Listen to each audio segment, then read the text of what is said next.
Et bonjour, aujourd'hui j'ai le grand plaisir d'accueillir Béatrice Millettre, psychologue, autrice et spécialiste reconnue des enfants à haut potentiel intellectuel. Béatrice, tu as consacré une grande partie de ta carrière à aider les familles et les éducateurs à comprendre ces enfants qui sont souvent perçus comme différents, mais qui ont tellement, tellement, tellement à offrir. Merci d'être avec nous pour partager ton expertise et éclairer sur ce sujet qui, à mon sens, est passionnant et très important à mettre en avant et à donner les ressources nécessaires pour mieux le comprendre. Il faut rappeler que 2 à 5% des enfants sont identifiés comme HPI, et Béatrice, tu nous confirmeras ou peut-être réajusteras ce chiffre, soit environ 1 à 2 élèves par classe en moyenne, selon une étude de l'ANPE-BIP. Ces enfants ont des caractéristiques spécifiques et une pensée souvent en arborescence, une grande sensibilité émotionnelle et une curiosité insatiable. Pourtant, malgré leurs capacités, ils peuvent rencontrer des difficultés d'adaptation dans un environnement scolaire ou familial qui ne prend pas toujours en compte leurs besoins particuliers. Alors, aujourd'hui, avec toi, Béatrice, on va explorer les spécificités des enfants HPI, les défis qu'ils rencontrent au quotidien et on va voir des outils pratiques pour les accompagner au mieux. Que vous soyez parent d'un enfant HPI ou simplement curieux d'en savoir plus parce que ça permet une meilleure compréhension, une meilleure connaissance, cette conversation va être très riche et je te laisse, Béatrice, la place pour te présenter, pardon. Bonjour, merci de cette invitation. Donc oui, moi je suis docteur en psychologie. Je suis un peu spécialiste des sciences cognitives. J'ai fait de la recherche sur ces sujets-là et je suis tombée dans la marmite de la diversité cognitive et des enfants au potentiel en particulier et des adultes également depuis un bon bout de temps maintenant que j'accompagne dans mon cabinet où je les reçois pour les aider à être plus en phase avec eux-mêmes. Et je fais des conférences aussi, j'interviens dans les écoles, dans les entreprises sur ces sujets-là et d'autres sujets. J'aimerais juste déjà commencer par une petite précision, c'est que pour l'éducation nationale, ils n'ont pas retenu le terme de I dans HPI. Eux, ils parlent d'enfants au potentiel EHP, ce qui veut dire que dans la définition de l'éducation nationale, si on regarde leur texte, pour eux, un enfant est au potentiel s'il a un potentiel créatif ou intellectuel. Ce qui ouvre la définition, ce qui rend les choses beaucoup plus larges que juste le haut potentiel intellectuel finalement et qui modifie un peu la donne par rapport à l'idée qu'on en a dans le grand public. Ok. Alors, est-ce qu'on peut tout d'abord commencer par définir et donner les bases? Qu'est-ce qu'un HPI? Alors, un enfant au potentiel, c'est un ensemble de caractéristiques. Ce sont par définition des enfants qui sont plus intelligents. Donc, il faudrait encore définir ce que c'est que l'intelligence et il y a des grands débats encore à l'heure actuelle et selon le pays dans lequel on se trouve, selon l'époque dans laquelle on s'est trouvé, on n'a pas retenu la même définition et la conception a évolué beaucoup. Donc, des enfants, moi, je dis toujours, qui ont une plus grande intelligence, virgule, telle que mesurée au test de Wechsler, le WISC 5 pour les enfants. Et ce sont des enfants qui ont un rapport au monde qui est différent, qui vont présenter une plus grande intelligence émotionnelle, une plus grande intelligence intuitive, une plus grande intelligence sociale, et donc finalement des caractéristiques complètement différentes de celles que vont présenter des enfants neurotypiques. Très bien. Alors là, tu viens de nous donner justement quelques caractéristiques. Comment est-ce qu'on distingue un enfant HPI d'une autre forme de précocité? Alors,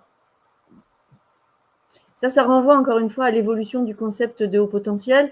Si on regarde au cours du temps, au début, on a parlé de personnes surdouées, qui voulait dire douées dans tous les domaines. Et finalement, ensuite, on a retenu le concept d'enfants intellectuellement précoces, qui voulait dire des enfants qui acquéraient des compétences avant les autres, les mêmes compétences, mais acquises avant la moyenne des pairs. Mais précocité, ça voulait dire finalement que lorsque, si je prends l'exemple de la marche, un enfant précoce va marcher avant l'âge moyen de 12 mois, mais une fois que tout le monde marche à 2 ou 3 ans, ils vont courir de la même façon, il n'y aura plus aucune différence. Et on s'est rendu compte qu'un enfant précoce, dans le terme qui était alors celui retenu, finalement gardait des singularités, non seulement dans l'enfance, mais toute sa vie. Et donc de là est venu le concept de haut potentiel en disant des enfants qui ont du potentiel. Alors, c'est une définition que moi j'aime qu'à moitié parce que ça sous-entend qu'on n'exprime pas forcément son potentiel quand on est à haut potentiel. Précoce, ça veut dire qu'on perd ses caractéristiques quand on grandit. Finalement, surdoué, c'était pas si mal, mais ça fait un peu prétentieux, un peu au-dessus de les autres. Donc aujourd'hui, on a cette notion de neurodivergence et de diversité cognitive qui finalement, je trouve, est assez cohérente parce que ça fait ni au-dessus des autres, mais ça fait différent à côté sous un autre mode. Ok.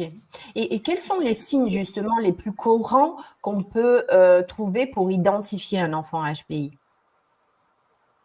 Alors, ce qu'il faut bien voir quand on parle d'enfants au potentiel, encore une fois, c'est on va avoir des caractéristiques qu'on peut décliner. Ça, c'est vrai, c'est une réalité. Ils vont présenter un certain nombre de traits communs, de points communs, mais par-dessus tout ça va se greffer la personnalité et le caractère d'une personne.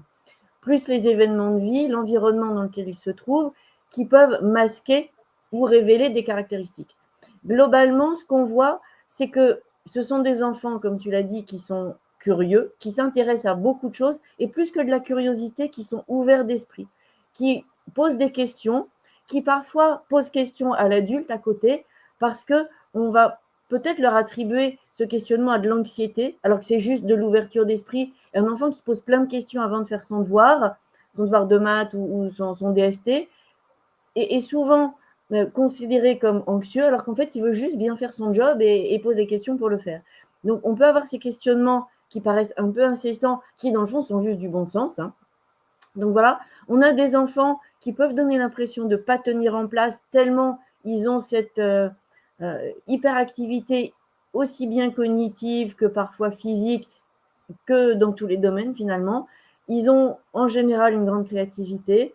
Ils ont un langage un registre du langage qui est au-dessus des autres, qui est un plus grand registre de langage. Souvent, ils n'ont jamais eu le langage bébé. Ce n'est pas eux qui vont dire un toutou qui fait waf waf. Ça, on ne les entend jamais dire ce genre de choses. On entend souvent qu'ils rentrent dans la lecture avant les autres ou tout seuls. Alors, c'est plutôt une appétence pour les livres et pour les connaissances, finalement. On peut dire un peu comme ça. Et puis, ils ont quand même cette fulgurance de pensée qui leur donne des intuitions qui est liée à leur intelligence intuitive, liée à quand même souvent une plus grande sensorialité et une plus grande émotion. Ça fait beaucoup. Ouais, oui, effectivement. Alors justement, est-ce que tu as des mythes ou des idées que toi, tu aimerais déconstruire, des choses que tu entends souvent oui. Voilà. Oui, alors ce qu'on entend souvent, c'est que, enfin, il y a plusieurs mythes qu'on entend souvent. Il y a le mythe de l'enfant au potentiel comme étant le premier de classe et toujours en réussite, et que, comme il est plus intelligent, il n'a qu'à s'adapter. Alors, en fait, on a des publications internationales qui nous disent que dans les enfants au potentiel, on en a un tiers en réussite, un tiers dans la moyenne et un tiers en échec, ce qui est exactement la même, à 2% près, les mêmes chiffres que l'on a pour les enfants de population générale. Donc, ils ne réussissent ni mieux ni moins bien que les autres, même s'ils ont les capacités cognitives pour réussir. Il faut aussi qu'ils en aient l'appétence. Et ce que je dis toujours aux parents qui me disent « mais mon enfant, vous dites qu'il est au potentiel, on me l'a dit, etc. mais il n'a pas 20 sur 20 », systématiquement, je dis « mais si votre enfant mesurait 2 mètres de haut, voudriez-il systématiquement être champion olympique de basket ?» Et là, on me répond « c'est pas pareil ». Ben oui, c'est pareil. C'est pareil, et on a des études qui nous montrent que les personnes au potentiel se retrouvent dans tous les compartiments de la société. Ils sont boulangers, pâtissiers, plombiers, ingénieurs, chefs d'État, prix Nobel, chercheurs. Ils sont n'importe quoi, du moment que, effectivement, ça va les intéresser. Donc ça, c'est le premier mythe à déconstruire. Le deuxième, c'est de dire que tous les enfants et toutes les personnes au potentiel vont mal. Et on nous dit souvent, ils vont mal parce qu'ils ont des singularités et donc ils ne peuvent pas s'adapter, ils sont inadaptés socialement et ils sont inadaptés tout court. Ça, c'est une hérésie, c'est complètement faux. Et on a des études, encore une fois, des publications internationales qui nous disent que, donc déjà, le haut potentiel n'est pas une pathologie. S'ils avaient tous mal, ça serait une pathologie, ce qui n'est pas le cas. Donc, ils vont bien statistiquement, donc ça n'empêche pas de se casser une jambe, et ils vont même mieux que les autres. Il semble donc que le haut potentiel intervienne comme un facteur de protection. Et ça, on ne dira jamais assez, parce que tout le stéréotype du haut potentiel, c'est « il va mal ». Et le troisième stéréotype que j'aimerais déconstruire, si on nous dit, en fait, c'est le binoclard à lunettes, l'intello de service qui n'a pas de copain, qui est isolé dans la cour et qui est harcelé, en fait, pas du tout. encore une fois, on le sait, ce sont des enfants qui ont une plus grande intelligence sociale. Donc, c'est vrai, ils ont une plus grande intelligence émotionnelle aussi qui parfois leur joue des tours. Mais souvent, ils sont connus comme le loup blanc. Ils ont des amis, ils sont aimés, ils sont appréciés parce qu'ils ont aussi ce côté de leadership naturel que tous n'ont pas. Ils ont cette caractéristique de ne pas mettre de barrière avec la hiérarchie, donc ils sont à l'aise à peu près avec tout le monde. Et donc, ce sont des enfants qui sont tout à fait bien intégrés, socialement parlant, et qui vont bien socialement. Ok. Alors là, tu nous as apporté quand même pas mal de spécificités et j'aimerais qu'on aborde les défis auxquels les enfants HPI et les parents font face. Est-ce que tu peux commencer, s'il te plaît, Béatrice, par nous énumérer, alors je sais qu'il n'y a pas, c'est pas effectif, hein, c'est pas exhaustif, mais est-ce que tu peux nous énumérer les principales difficultés auxquelles les enfants HPI font face? La plus grande difficulté, en fait, c'est de se trouver dans un monde qui est majoritairement autre. C'est-à-dire, un peu, je dis souvent le concept de référentiel. Il y a un référentiel pour les neurotypiques, des lunettes, si on veut. Les neurotypiques voient le monde avec leurs lunettes à eux, et les hauts potentiels ont un autre type de lunettes. Il y a 2 filtres différents, finalement. Et quand on ne sait pas quel est le filtre de l'un ou de l'autre, on va extrapoler les attitudes, les manières d'être et les attentes en fonction des mauvaises lunettes. Ce qui fait que l'enfant au potentiel qui donc a un fonctionnement différent, singulier, lui va penser qu'il doit rentrer dans les cases des neurotypiques. Un exemple tout simple, un enfant neurotypique a besoin de 8 à 10 répétitions, en gros, pour mémoriser un concept. Un enfant qui va avoir des difficultés, ça va être une quinzaine. Bon. L'enfant au potentiel n'a besoin que d'1 à 2 répétitions pour retenir ce que l'enseignant essaye de lui enseigner. Ce qui fait qu'on a quand même une espèce de grand écart, de 1 à 2 à 10 à 15, par exemple. Et c'est le principe de l'instruction, que ce soit en France ou dans n'importe quel pays, puisqu'on ne veut perdre aucun enfant, c'est de répéter pour consolider la trace mnésique. C'est juste légitime et c'est comme ça que ça marche. Et ça marche pour la plupart des enfants.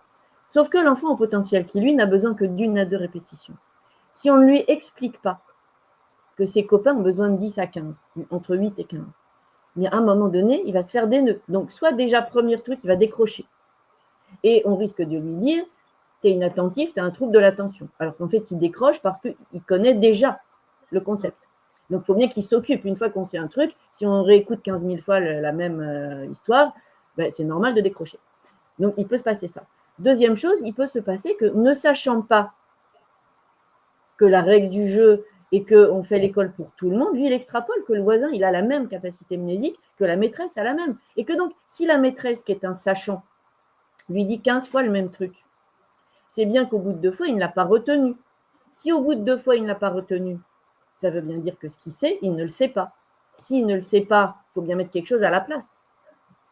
Et en fait, là, on commence, c'est ce qu'on appelle faire des nœuds au cerveau, on va mettre à la place de quelque chose qu'on sait juste, quelque chose de faux. Parce que le processus, le protocole veut que je ne puisse pas savoir au bout de 2 fois, donc il faut que je mette quelque chose derrière. Et le quelque chose derrière, à ce moment-là, ça fait, en fait, je ne sais pas. Je ne sais pas.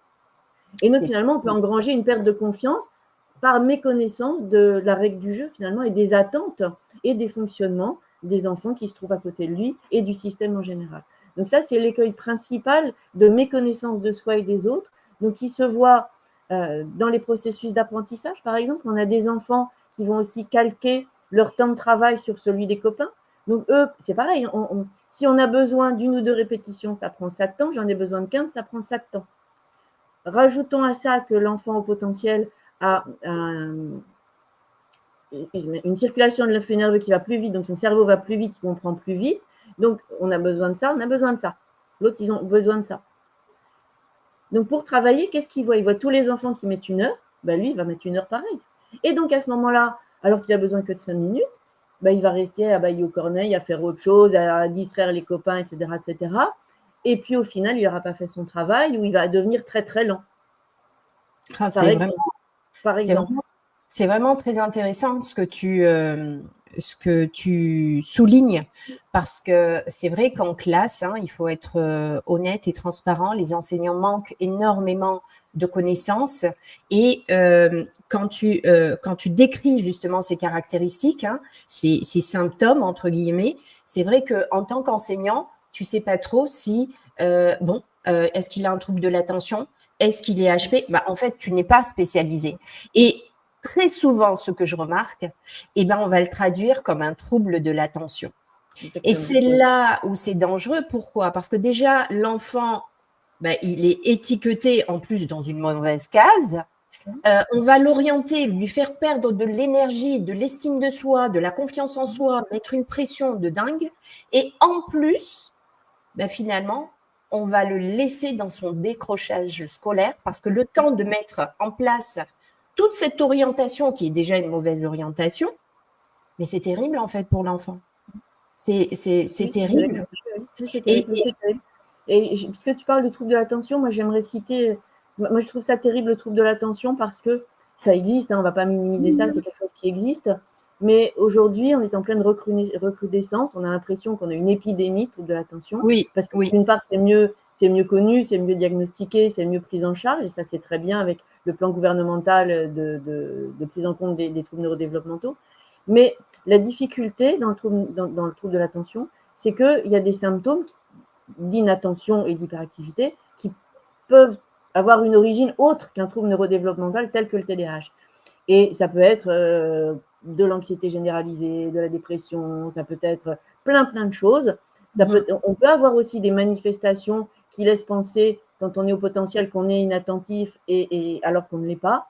Et donc aujourd'hui, on sait par exemple que chez les enfants, enfin chez toutes les personnes, enfants, adultes, au potentiel diagnostiqué TDAH, il y en a 25 à 50% pour lesquels c'est un mauvais diagnostic. C'est-à-dire 25 à 50% de personnes doublement exceptionnelles au potentiel TDAH ne le sont pas. Et ça, c'est quand même un peu un problème. Ah oui, c'est quand même un peu un problème. Et c'est vrai aussi, moi je reçois des jeunes qui me disent, mais je suis sûre, là j'accompagne un jeune qui a 18 ans, il veut absolument avoir un TDAH, parce que comme ça, en fait, c'est beaucoup plus facile. Il n'y a pas à apprendre des mécanismes différents, il n'y a pas à s'approprier son fonctionnement, il n'y a pas à être acteur finalement des adaptations qu'il va mettre en place. Il veut juste prendre la Ritaline et après il est tranquille. Et je trouve que quand même c'est un peu une dérive délicate. Ah oui, mais et très dangereuse. Et très dangereuse. Alors c'est vrai que on les oriente beaucoup vers les spécialistes, mais je trouve ça dommage de ne pas déjà former les enseignants. Alors on l'évoque, mais à trop l'évoquer et ne pas vraiment prendre. Après, la structure est telle qu'elle est. Hein. On peut pas. Oui, c'est-à-dire les enseignants. Alors, les enseignants sont quand même assez formés, je pense. C'est-à-dire, je vais recommencer. Je pense que les enseignants, bon, ils ont besoin d'être formés. Jamais j'irai contre le principe de la formation, mais ils peuvent aussi, entre guillemets, simplement et avec des bémols et des guillemets, ouvrir les yeux. Un enseignant, il vit avec sa classe toute la journée. Il les connaît, ses enfants. Surtout un enseignant de l'élémentaire. C'est un peu différent peut-être pour le collège et le lycée, où ils les ont de manière plus ponctuelle et ils ont beaucoup plus d'enfants. Mais un enseignant de l'école, il vit avec ses enfants. Oui. Donc, il les connaît. Donc, s'il regarde, j'allais dire avec bienveillance, mais simplement en regardant, et les enseignants sont toujours des gens, enfin la plupart d'entre eux, c'est comme tous les humains, mais la plupart sont des gens formidables qui ont à cœur le bien-être des enfants qu'ils ont dans leur classe. Oui. Donc, moi, je trouve que c'est un métier extraordinairement difficile et vraiment bravo à tous les enseignants. Mais si on regarde les enfants, on voit bien à un moment que tel enfant, il regarde par la fenêtre, c'est vrai, mais il y a une question très simple à se poser. Est-ce que pendant qu'il regarde par la fenêtre, il donne le résultat de l'exercice, de n'importe quoi? Oui ou non? Un enfant qui a un trouble de l'attention, il va se perdre, il ne va pas donner le résultat. Un enfant au potentiel, il est capable et il a besoin de faire autre chose pour se concentrer et il va donner la réponse. Moi, je pense à un jeune comme ça que j'ai vu un moment, moi c'est un bel exemple. Il était en sortie scolaire, je crois que c'était à Versailles, et avec un guide qui faisait explorer le château. Et il a passé tout son temps à parler avec son voisin, qui était un copain, il parlait tout du long. À un moment, le guide en a eu assez. Et moi, je recevais le jeune homme qui me racontait ça quelques temps plus tard. et a explosé en disant c'est pas possible, t'as rien écouté. Et là, mon petit jeune homme, il a tout répété mot à mot. Mot à mot, tout. Évidemment, il s'est fait dire qu'il était insolent, impertinent, enfin tout ce qu'on peut imaginer. Et moi, quand je l'ai reçu, en fait, il était très déstabilisé parce qu'à un moment, je lui pose la question, je lui dis, mais est-ce que tu sais que quand tu fais ça, ton copain avec qui tu as parlé toute la visite, lui, il n'a rien entendu. Et là, il m'a regardé les yeux comme ça, les bras comme ça. Il me dit, mais qu'est-ce que tu dis? Comment ça, il n'a rien entendu, mon copain? Ben non, tu lui as parlé. Oui, mais moi, j'ai pu tout répéter au guide, donc pourquoi pas lui? Et donc ça, c'est quelque chose aussi que les enseignants, ils peuvent voir si l'enfant, d'accord, il parle et on peut lui apprendre ensuite que ça dérange le copain, que le copain n'est pas fabriqué pareil, mais il peut voir que bien qu'ayant parlé tout du long, bien qu'ayant gribouillé, bien qu'ayant regardé par la fenêtre, bien qu'ayant fait ses devoirs en même temps, bien qu'ayant fait autre chose, il a retenu la leçon. Et quand la maîtresse lui dit « mais je suis sûre que tu ne peux pas me répéter ce que j'ai dit » et que l'enfant répète, au lieu de lui dire « tu es insolent, impertinent », ah, bon, on peut peut-être se dire, qu'est-ce qui s'est passé dans le cerveau de cet enfant-là? Ça veut quand même dire, il a écouté, il a fait quelque chose.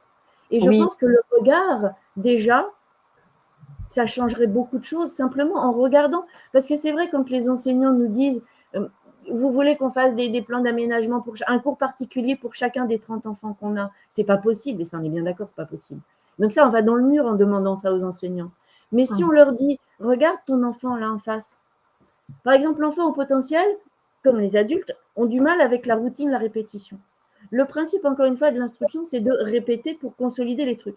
Donc, un enfant au potentiel, on lui donne 15 exos de maths, du plus simple au plus dur.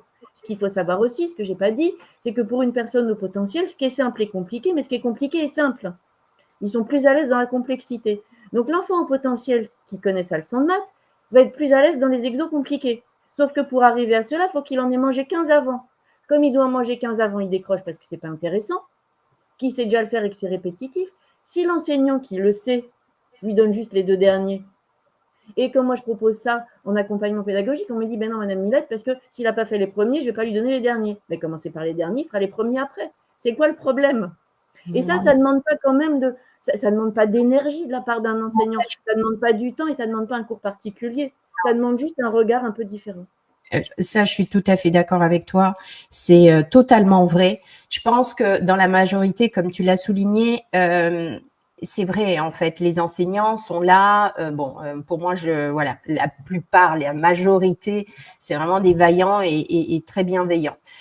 Je pense aussi, tu sais, Béatrice, qu'en classe, tu les observes, les élèves.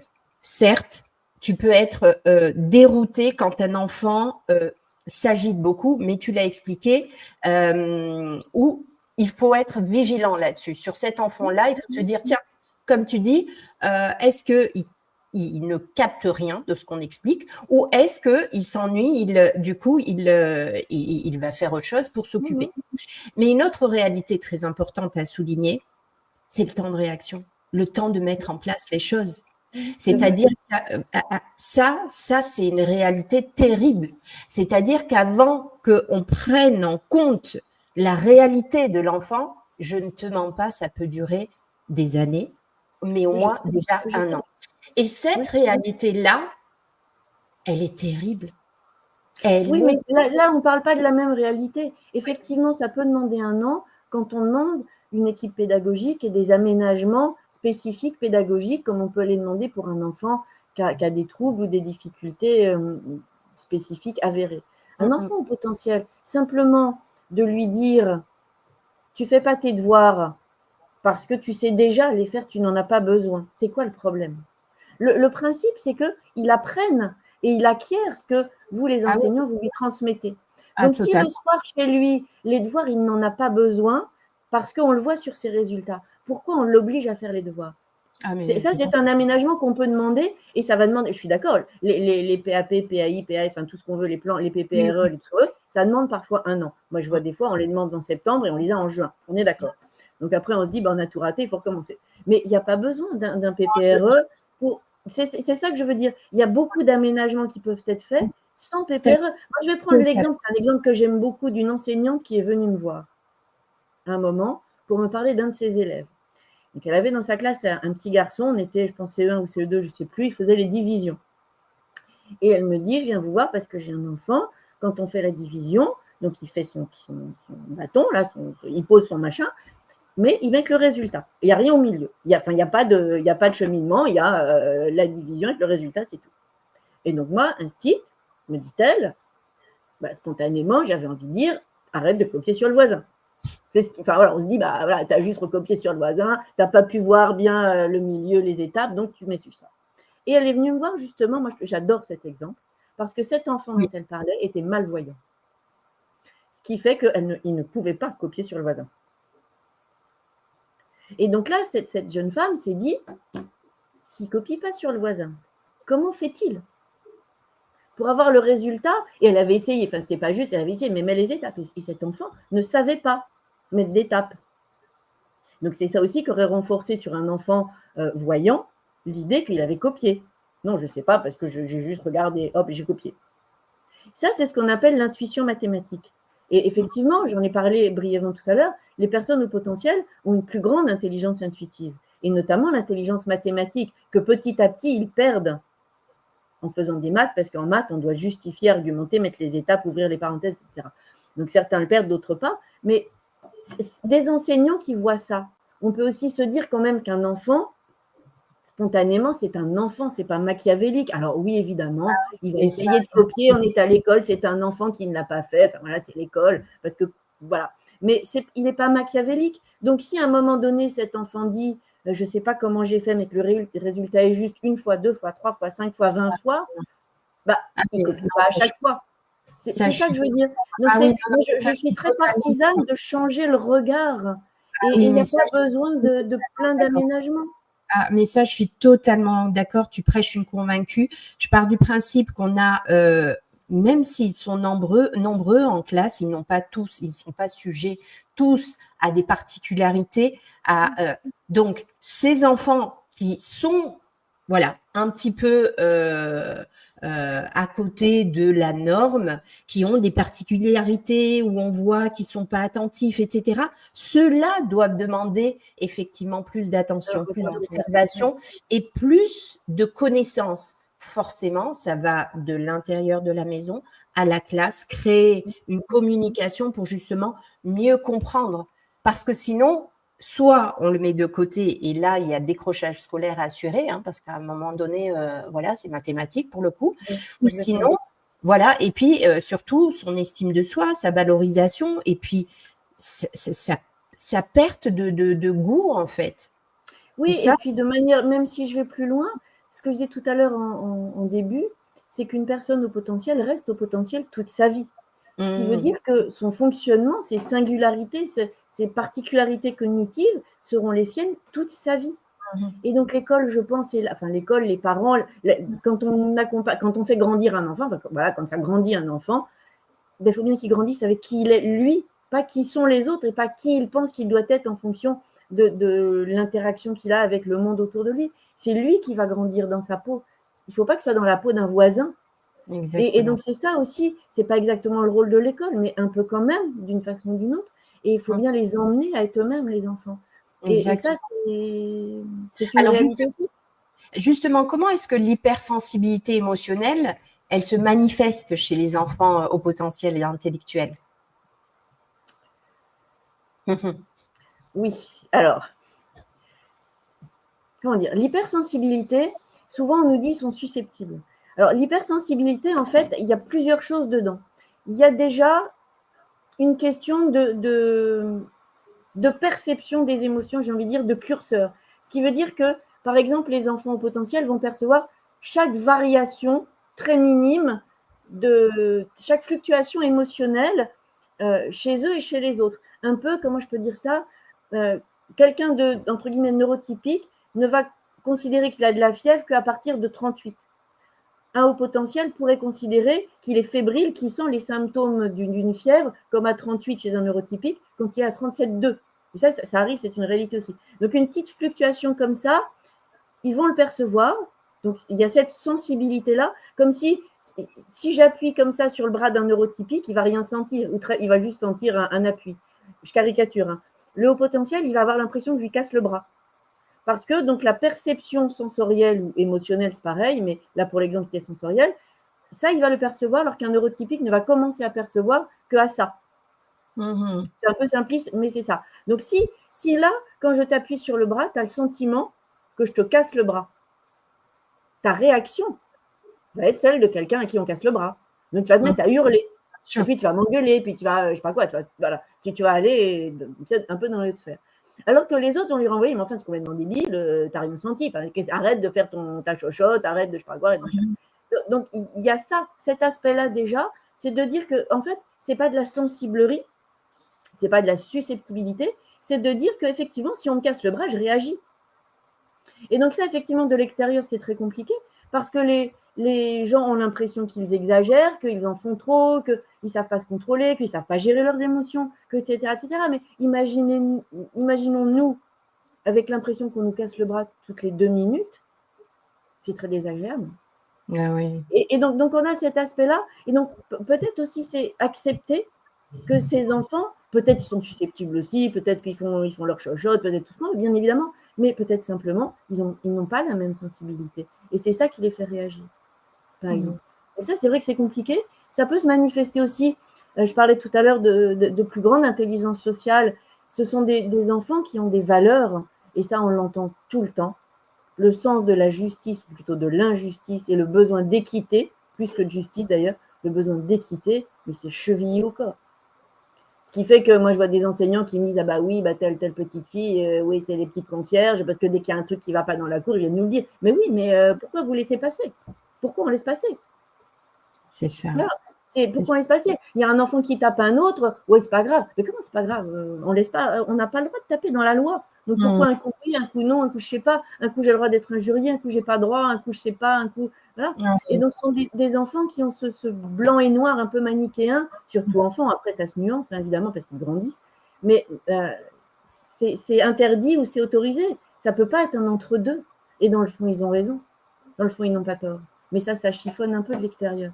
Exactement. Là, tu évoques des défis vraiment importants, mais aussi des opportunités, des occasions pour les accompagner. Est-ce qu'on peut voir de plus près des solutions concrètes pour justement aider les parents à répondre aux besoins spécifiques et les enfants aussi HPI, à les aider, à les accompagner pour trouver des solutions au quotidien.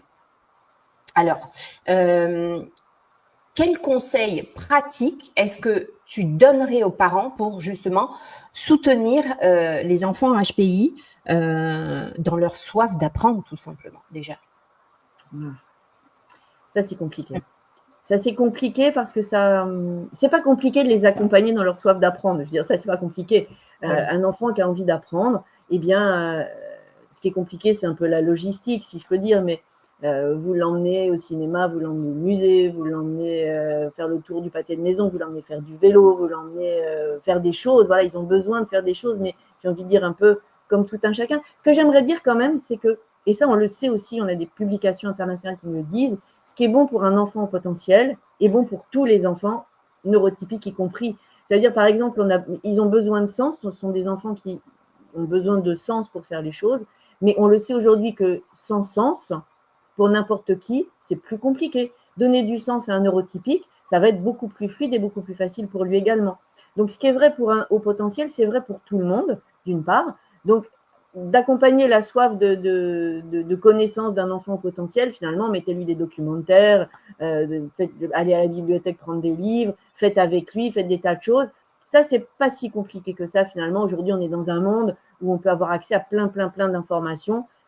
Si vous n'avez pas les moyens d'aller au théâtre, d'aller au concert, on peut regarder sur Internet, on peut faire plein de choses. Donc ça ne me semble pas très compliqué pour les parents. Il faut encore qu'ils en aient l'envie et l'énergie eux-mêmes, les parents. Mais le défi que ça va poser, c'est encore à l'école. C'est-à-dire que si un enfant, moi ce sont des cas que j'ai eu, un enfant en CE2 qui, sur le Moyen-Âge, on étudie le Moyen-Âge, peut-être les programmes ont changé, mais à l'époque, on étudiait le Moyen-Âge en CE2, et qu'il avait lu un cabane magique sur le Moyen-Âge, pas extravagant, cabane magique, vu un documentaire, et je rajoute même pas être allé au musée. Et bien là, et moi, c'est des enseignants qui me l'ont dit, c'est pas le programme de CE2 qu'il a fait, Ce n'est pas le programme de 5e qu'il a fait, parce qu'on revoit le Moyen-Âge en 5e, c'est le programme de seconde. Juste en faisant ça, c'est un enseignant d'histoire géo de collège qui m'a dit ça, avec ces exemples-là, parce qu'on parlait d'un enfant qu'on accompagnait, que j'accompagnais. Et là, on se dit, d'accord, mon enfant, il a besoin de connaissances, et puis c'est le monde, on fait découvrir le monde, on aime aller au musée, on aime regarder des documentaires en tant que parent, enfin, voilà, on partage ce qu'on aime. Mais en faisant ça, votre enfant de CE2, il a fait le programme de seconde. Ah, et qu'est-ce qu'on en fait? Et donc pour moi, l'enjeu, il n'est pas dans la famille, si on explique à l'enfant, évidemment, on fait ça, puis même bien plus, et ça n'a aucune espèce d'importance par rapport à l'école, parce que c'est la nourriture de l'enfant et c'est les valeurs familiales qui sont portées à ce moment-là. Mais on lui explique qu'en faisant ça, il aura fait le programme de seconde. Et que donc à l'école, il ne faut pas qu'il s'attende à ce qu'il apprenne plus. À l'école, on lui décode le truc, il apprend les bases, les fondamentaux, parce que c'est pour tout le monde l'école. Et que s'il a fait déjà tout ça, il ne faudra pas qu'il réponde ça dans sa copie parce qu'il sera hors sujet. Donc, pour moi, l'enjeu d'être parent d'un enfant au potentiel, c'est de lui décrypter les attentes sociales, sociétales, scolaires par rapport à qui il est. Il ne faut pas se brider, parce que je vois des parents qui me disent pour le coup, on ne fait plus rien. Mais non, quand même. Donc, vous faites, mais vous l'expliquez. Et on peut aller à l'école pour plein d'autres raisons. Donc, il y a les fondamentaux, les bases. C'est là qu'on apprend à lire, à écrire, à compter, qu'on apprend plein de choses finalement. Mais on ne va pas apprendre chaque seconde. Encore une fois, parce que c'est fait pour tout le monde. Et ça, il faut l'expliquer aux enfants. Et on peut y aller pour les copains, pour le spectacle de fin d'année, pour le bal de promo, pour le voyage au ski, pour y compris l'école parce que la maîtresse, elle est sympa et qu'on l'aime bien, pour plein de trucs, mais pas que. Et c'est ça, à mon avis, l'enjeu le plus difficile pour les parents. Oui, je suis d'accord avec toi. Alors, comment les aider à gérer leurs émotions, à apprendre la résilience? Comment les aider? Alors, la gestion des émotions, moi, à un moment donné, ils vont grandir aussi, ils vont prendre en maturité. Et un enfant qui fait une crise de colère à 5 ans, à 20 ans, il va arrêter de se rouler par terre pour avoir un jouet au supermarché quand même. Ça, c'est quand même une réalité aussi, on le sait. Moi, je reçois des parents qui me disent « Mon enfant de 5 ans ne sait pas gérer leurs émotions, ses émotions ». Je réponds à chaque fois « Moi, j'ai un peu plus que 5 ans et des fois, je ne sais pas gérer mes émotions non plus, ni vous non plus. » Donc, il faut lui laisser le temps aussi à cet enfant. La gestion des émotions, c'est quelque chose qui est devenu un peu une tarte à la crème aujourd'hui. Il faut savoir gérer ses émotions, il faut devenir un peu flegmatique comme les Anglais, ou je sais pas, il ne faut plus avoir d'émotions du tout. Mais c'est chouette, les émotions aussi, c'est chouette. Et petit à petit, ils vont grandir avec. Oui, c'est vrai. Ce qu'on n'a pas dit quand même, c'est qu'un enfant au potentiel pour des parents, c'est merveilleux, un enfant au potentiel. Mais alors, c'est une calamité, hein, parce que c'est très énergivore, il faut être tout le temps là, il faut s'occuper de tout le temps, ils sont très demandeurs, ils sont parfois super autonomes et super matures, et puis alors des fois, pas du tout autonomes, pas du tout matures, il faut leur enfiler le pantalon parce qu'ils sont partis dans leur pensée et qu'on part à l'école et le pantalon, il n'est pas enfilé, en enfilant le pantalon, ils ont trouvé un jouet, ils sont partis jouer, les barons derrière, mais on va à l'école, Ah, parce que, voilà, donc ça, c'est une énergie de tous les instants. Donc ça, c'est vrai. Et c'est un peu compliqué pour les parents. Mais c'est comme ça. Et ça, on n'y peut rien. Et il faut bien se dire que quand ces enfants, ils auront 20 ans, ils auront 30 ans, ils seront passés par-dessus tout ça. Il faut aussi leur laisser du temps de grandir, d'être des enfants. Ce n'est pas parce qu'ils ont un plus grand potentiel, pas parce qu'ils sont plus intelligents, qu'ils sont plus matures, que ce sont des adultes miniatures à qui il faut demander plus que d'être simplement un enfant. C'est juste des enfants. Et souvent, ils sont même plus enfants que les neurotypiques. Ils font aussi ce grand écart entre une grande maturité et des comportements de tout petits. Et puis, il y a quelque chose dont je n'ai jamais parlé, qui est vraiment un défi pour les parents, c'est le temps. Je n'ai pas d'explication scientifique dessus, mais le temps pour une personne au potentiel, comment je vais dire ça? Les personnes au potentiel n'ont pas la même perception du temps. C'est-à-dire que vous dites, je ne sais pas quoi, on va partir au cinéma dans un quart d'heure. Et c'est là un quart d'heure avant que votre enfant vient en disant « Ah bah tiens, maman, je vais faire un gâteau pour la fête des mères qui est demain. » Mais c'est dans un quart d'heure, tu n'as pas le temps. Ben oui, j'ai le temps. Qu'est-ce que ça veut dire? Bien sûr, j'ai le temps.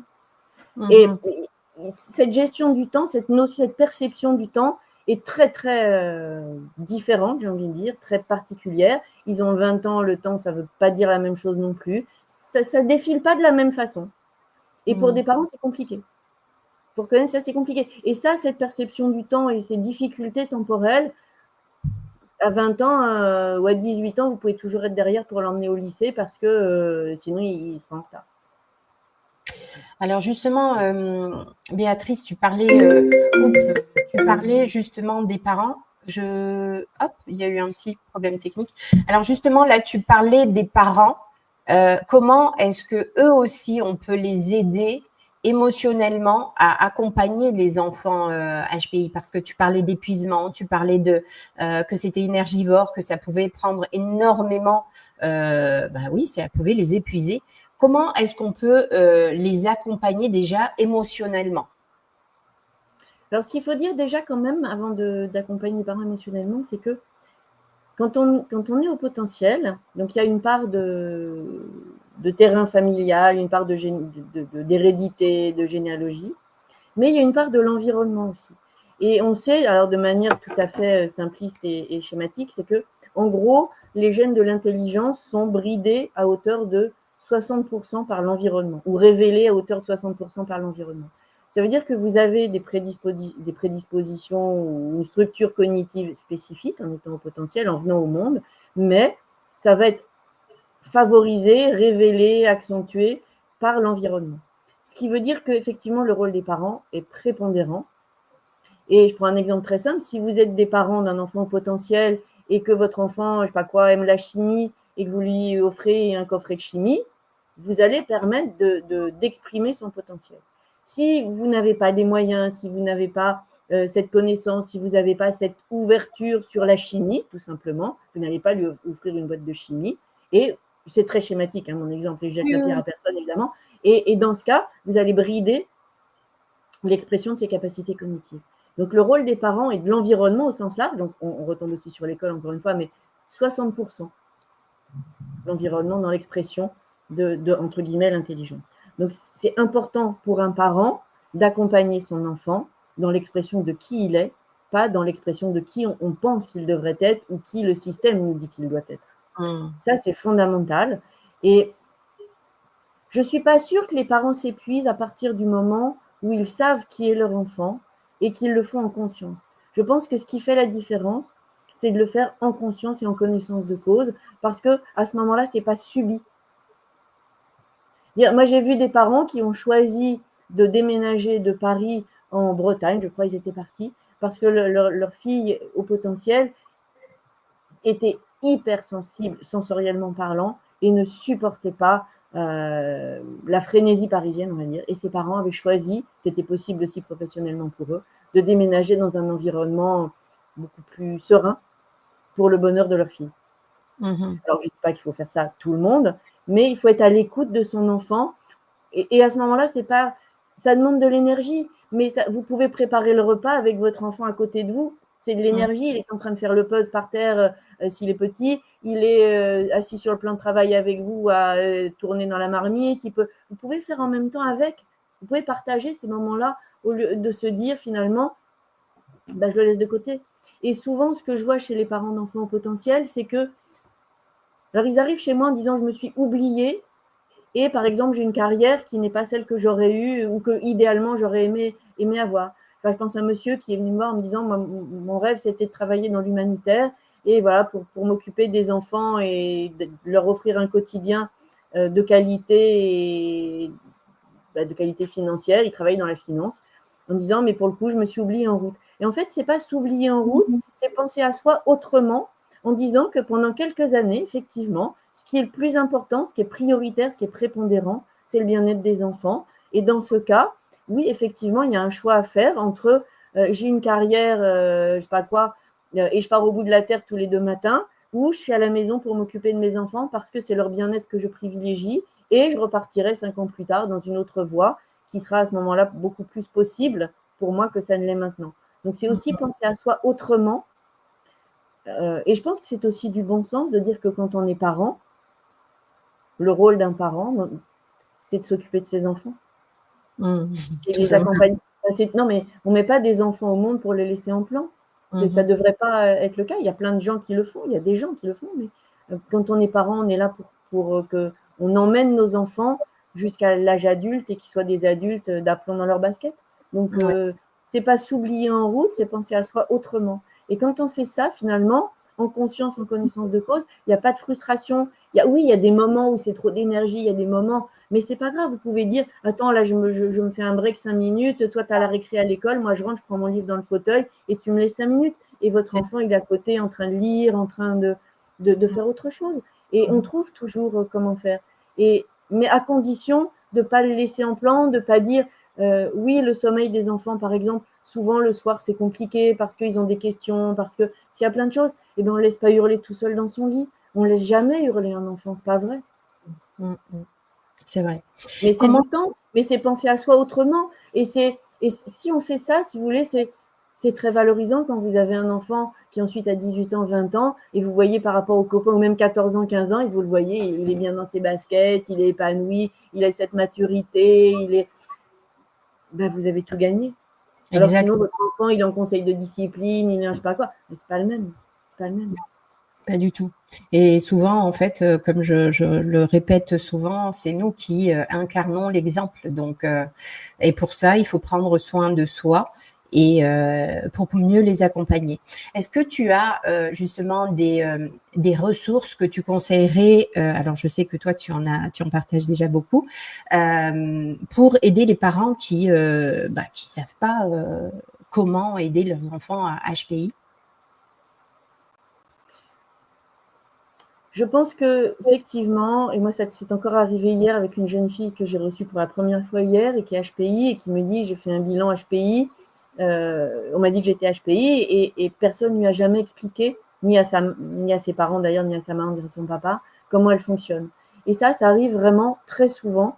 Et je pense que la première ressource à aller chercher, c'est que ce soit un blog, une vidéo, un livre, une consultation, un n'importe quoi, qui vous explique à vous les parents et ensuite à votre enfant, quel que soit son âge, quel est son fonctionnement spécifique, comment il fonctionne.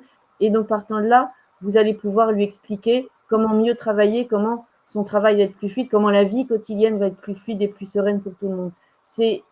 On ne fera jamais l'économie d'expliquer, d'expliciter, de mettre un peu noir sur blanc qu'est-ce que c'est le fonctionnement d'un potentiel. Ça, c'est la base. C'est la première étape, c'est la base et c'est même peut-être la dernière étape. Il n'y a peut-être pas de deuxième d'ailleurs, mais c'est fondamental et on ne peut pas en faire l'économie. Alors, tu nous as donné énormément d'outils pratiques. Tu nous as même, voilà, moi je retiens quand même l'observation. Encore une fois, c'est la clé, la base, que ce soit à l'école, que ce soit en tant qu'enseignant. Et à partir de là, tu citais aussi l'exemple de, voilà, un enfant qui a une appétence pour la chimie. On peut lui développer justement cette appétence-là. Et comme tu disais, c'est pas forcément en ayant des moyens. Hein. On peut l'expérimenter avec de la terre, avec plein d'objets déjà dans la nature. Cette observation, finalement, peut permettre à ces enfants HPI de transformer et de révéler finalement un potentiel qu'ils pourront explorer comme un génie finalement.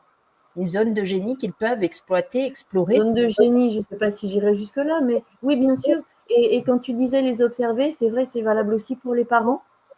Et il faut les accompagner dans qui ils sont. Un enfant, c'est pas machiavélique, c'est pas vrai, c'est un enfant.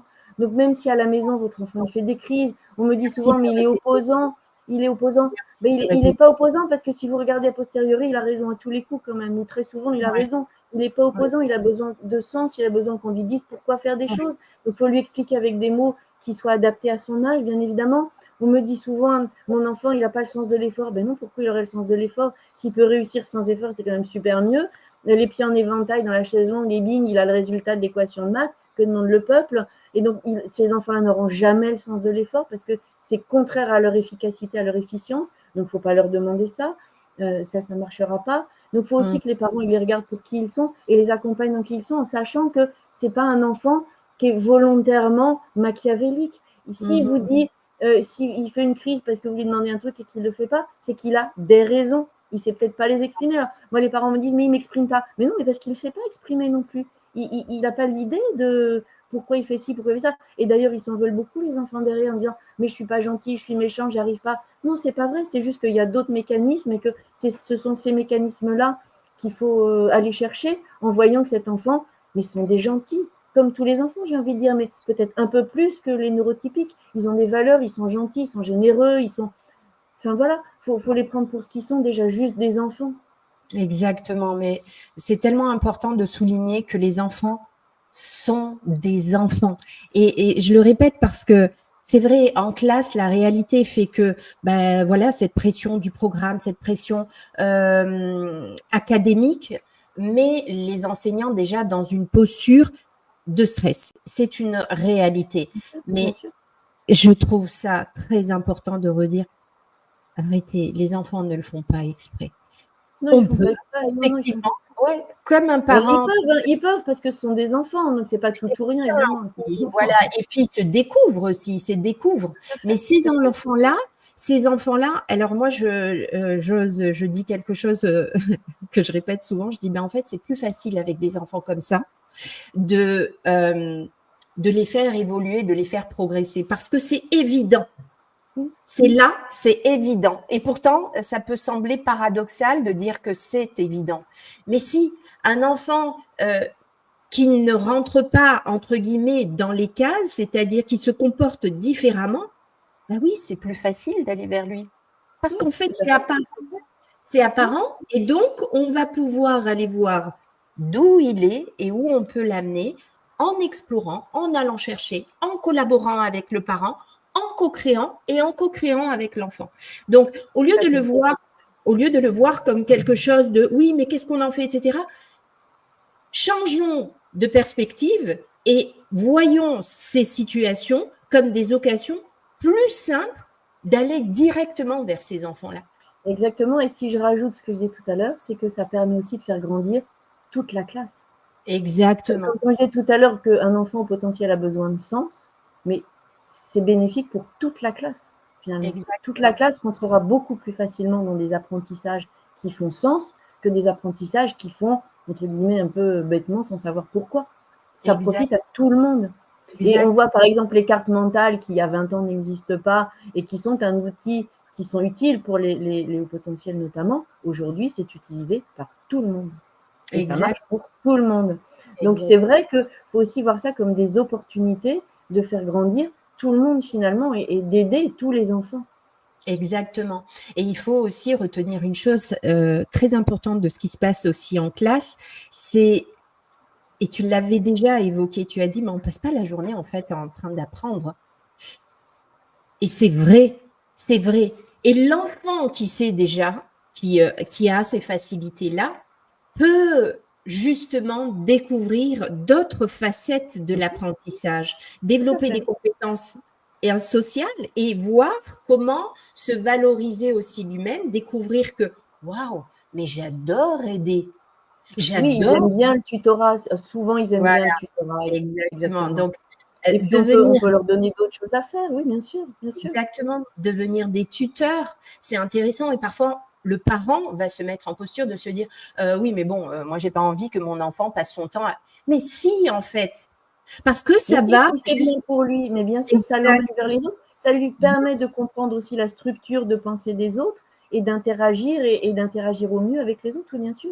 Alors, faut pas que ça soit trop systématique non plus, parce qu'à un moment, ça va être lassant finalement. Mais oui, ça c'est quelque chose qui marche assez bien, le tutorat, effectivement. Exactement, exactement. Et puis de toute façon, c'est reconnu, le socioconstructivisme permet justement un apprentissage beaucoup plus engageant. Donc, je trouve ça intéressant. Alors, Béatrice, si tu as un secret à partager justement aux parents pour mieux vivre cette particularité d'un enfant HPI, quel serait-il? Ouf. Ouais, un secret, tu sais, il y a le fil rouge. Ouais, il y a le fil rouge du sommet, c'est partager un secret où tu te dis waouh, mais si chaque parent faisait au moins ça, mais ce serait game changer dans sa parentalité déjà.